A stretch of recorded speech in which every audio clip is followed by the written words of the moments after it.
I had to come here prepared. Congrats, by the way. Congrats, by the way, on your Thank extension. And look, we anybody who wants to listen to the full interview, please go. You can find it somewhere on the interwebs of our previous interview with Pat. We touched a bunch on your background.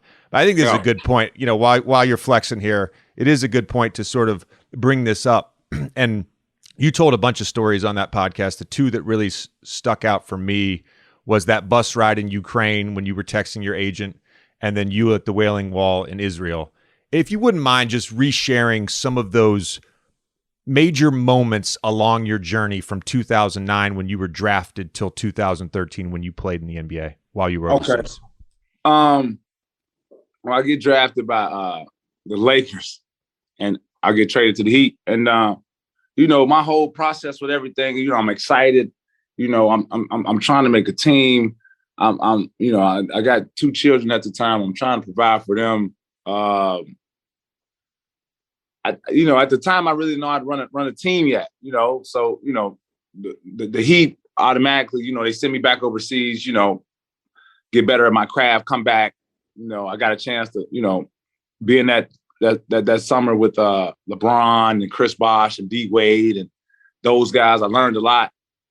And to fast forward, I'm playing on Christmas, game-winning stop against LeBron James. You know what I'm saying? Like it's the dynamic of both of them is like, you know, you start here and, you know, you think, you know, it's the pinnacle of everything. And then, you know, to be courtside at a game after I got extensions, you know, while both, you know, the Clippers and the Houston Rockets are playing, both teams that I played for, you know, I'm in a vibe right now, JJ. I'm in a vibe right now, baby. For real. For real. Life is good, man. It really is. It really is. I love that. I love that. Could you take us through the trade itself? So you had spent a few years with the Clippers. You helped build the culture there. Yeah, that's what I've been waiting on. Yeah, you get traded to Memphis, but then you go to the T-Wolves. So can you sort of take us through those few days? I think it was 2 days actually, but take us through those 2 days, because I had read also that you had told the Clippers you wanted to go to the T-Wolves, like, you know, straight up, just in the trade. So kind of take us through those 2 days in your world. Well, you know better than anybody, L. Frank and the Clippers organization. And this is no discredit to them. I just felt like when me, Lou, and Trez got to the Clippers, I felt like we weren't Blake Griffin, we weren't DeAndre Jordan, we weren't Chris Paul, we weren't JJ Redick. That wasn't our era. You know, we wanted to kind of have our own identity. And when we got there, it's like we changed it all up. And then you summed it up, and we're in the Western Conference Finals. Some of the team has never been done. So, you know, me being, there from the beginning, you know, I'm thinking it's contract extension. I'm thinking it's going to be easy. You know, walk in and they told me a number that I felt like it was borderline disrespectful, you know. And so the conversation started with me and L. Frank, and, you know, it was a heated little conversation. And L. Frank's my guy. You know L. Frank. Like, love L. Frank. Love L. Frank. Man, love him to death. And that's my guy. And I looked him in his face. I told him, my agent, like, man, L. Frank, no, he has to trade me. He has to trade me. You can't pay me. You got to trade me. You know that.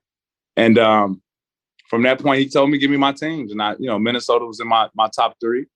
And, you know, I was able to go through Memphis. Didn't know how I felt about Memphis. Didn't know what really was going on. I talked to the GM. The GM goes, yeah, we see if we can, how it goes to summer camp. But in my mind, I'm summer camp, motherfucker. I'm the starting guard there next to Ja Morant. What the fuck are you talking about, summer camp? Whatever. Okay. Whatever.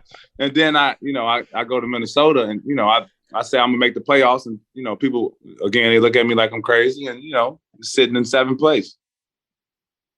I mean, I think there's something to be said about the confidence, and as anyone who's watched you play or has played with you can attest, like you're a culture driver, you're a competitor, you play on winning teams, but there's probably a lot of people, and I wonder if you're comfortable with this, there's probably a lot of people that don't like you or think you're crazy. Yeah. And where do you sort of frame that in your mind? Like, how much does that get to you? How much are you aware of that? No, obviously it's there all the time, but, you know, that's always been there.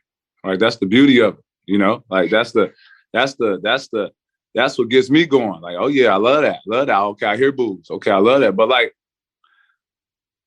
it's a polarizing figure with me. It's either you love me extremely, like a lot, or you hate me a lot. It's not like in the middle. And I'm comfortable with each role, you know. And at the end of the day, I'm gonna just continue to let my work, you know, my work show, and you know, let the dominoes fall how they fall. I mean, you know how this game goes. It's all about longevity. Yeah. And from that draft class of, you know, me, Steph Curry, you know, James Harden, all those guys, you know, I'm drafted 41. I'm still here. I've been a 10-year starter in this league. Starter. Over $85 million, man. Like, trash or not, the numbers don't lie. So, you know, it is what it is.